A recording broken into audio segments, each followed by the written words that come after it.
welcome back to The Mentors. This is Vadim and Sergey, and you're listening to our weekly segment called the 5-Minute Pick-Me-Up, where we tell you stories to motivate you for the week to come. Now, this past week has been kind of crazy for all of us. You're probably sitting home now for maybe the 5th day in a row. Some of us are probably starting to get a little bit of cabin fever, but stay put, don't go outside, take the advice that everybody is giving you. And the episode that we wanted to record today is actually about the hidden opportunity in all of the craziness that we're seeing now that the coronavirus, the COVID-19 virus is causing. And when we say opportunity, we mean opportunity for you to bring value and add value to the world, not an opportunity to take advantage of the situation in a negative way, which unfortunately some people are doing. Yeah, please don't hoard sanitizer and toilet paper and food that other people might need to survive. That is not an entrepreneurial thing to do. That's just an asshole thing to do. But let's talk about some of the opportunity in this crazy time that we're living in, because this is not the first time that we've had extenuating circumstances that were not predictable. Sure, this is the first time in 100 years that we have had such a global pandemic happening in the world, ever since the Spanish flu in 1918.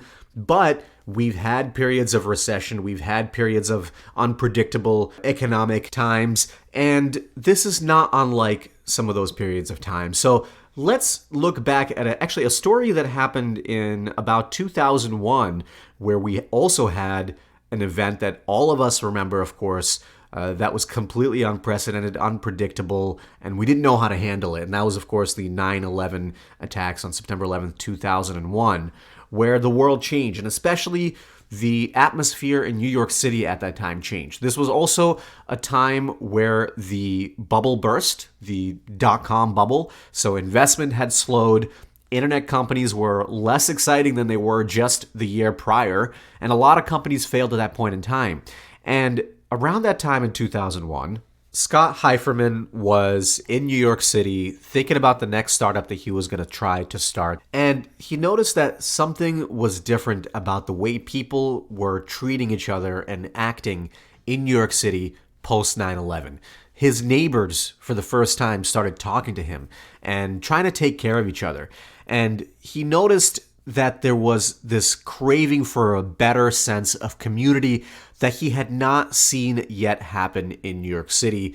This was also at a time where there was no real easy way to host community type events and get people together in a room through an online platform, which was the idea that he came up with that ended up becoming Meetup.com. And he wanted to fill that gap. So it was a specific moment in time where people wanted community, but they had no easy way of finding it. And he found a couple co-founders. By 2002, they launched Meetup.com. And by doing some creative marketing techniques, they reached out to Yahoo groups and other web blogs at the time and created these fake events. So like they would reach out, let's say, to a pug enthusiast group and say, hey, there's going to be a pug national holiday event happening in New York City. Check it out through meetup.com. And these organizers would then tell their people who are also now craving an offline community to be a part of. And they were able to get thousands of users just in the first couple of months of launching because, again, of this opportunity in the market that hadn't existed in the past that was exactly the right time for it. So there are some shifts happening right now, and they're happening real time. And a lot of it is actually mental shifts. A lot of you are working from home for the very first time. You're getting used to the new schedule, the new way of life, the new way of communicating with your family throughout the day that maybe you didn't experience before, or at least you didn't experience at scale. You're trying to figure out how to compartmentalize your life to make sure that you're staying productive, but also to make sure that you're staying sane. Something interesting that one of my friends said today, Pruffle, who was on the show, who is friends with a lot of Y Combinator companies, is that people that are now working from home for the first time in a while, they're actually looking for excuses to get on calls, to get on Zoom calls with other people. They crave that interaction, even though it's just through video, because there's other interactions that are now limited, that are outside of our control. Investors are still writing checks right? That capital still needs to be deployed. And so if an intelligent entrepreneur that is getting traction on their business reaches out to them or gets introduced to them, they will take that meeting. Things aren't coming to a halt. But to draw a parallel to what Sergey was talking about with the Meetup.com story is because there is now a different mentality, maybe even more camaraderie, now that the whole world is going through the same experience, something that doesn't happen very often. Obviously a scary experience, but nevertheless, the whole world is going through this experience that creates an opportunity where now people, maybe more than before, are willing to connect.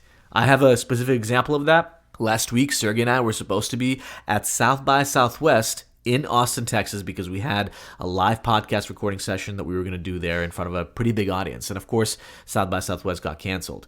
But people that were going to the conference still wanted to connect. And I sent out 50 emails on that Sunday. And that week and into this next coming week, I have a bunch of phone calls scheduled for potential partnerships and just getting to know you meetings because people still want to connect. That was easy. That was low-hanging fruit and an opportunity that I knew I wanted to take advantage of. In 2008, Paul Graham, the founder of that competitive and successful incubator or accelerator program, Y Combinator, wrote an essay on his website, Why to Start a Startup in a Bad Economy. It's actually making the rounds right now on Twitter again among the founder and investor community.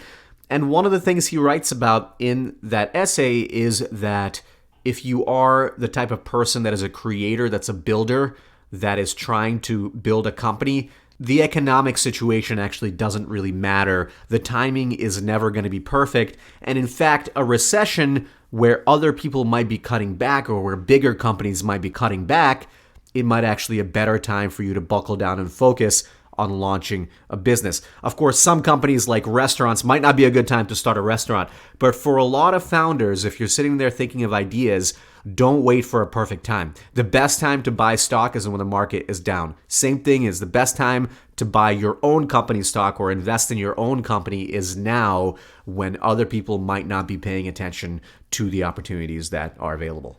And if you want to read that essay, just head on over to paulgraham, graham.com/badeconomy.html, and you can get the details there. You may have also heard other stories like that of Sir Isaac Newton and how when he quarantined himself for 2 years during the bubonic plague, he invented calculus and developed his theory on optics and formulated the law of motion and gravity. You may have heard that Shakespeare wrote King Lear under the plague quarantine. And we're actually also seeing that people now are taking the leap and moving forward with their creative pursuits. For example, we know of many people that are starting podcasts now. We know of other people that, now that they have more time at home, are actually tinkering with their business ideas for the first time. So whatever it is you want to do, maybe it's write a book, maybe it is start a business, you do have now the opportunity to actually experiment with some of those ideas. Even though the economy might be unstable, even though things in general might be uncertain, that shouldn't paralyze you. That shouldn't put you into a mode of inaction. If anything, try to identify ways to act in a way that's different than you would have before, given this new circumstance. Because if you do have some kind of value to bring to the world as a creator, you owe it to yourself to try now and not give up this chance in time. And you might be surprised by how open people are to actually collaborating and helping you out on your journey. That's it for our 5-minute pick-me-up for this week. As always, we have lots of founder stories coming up for you in the week ahead. So tune in on Wednesday because people are still building things and we hope you are as well. Thank you, and we'll see you next week.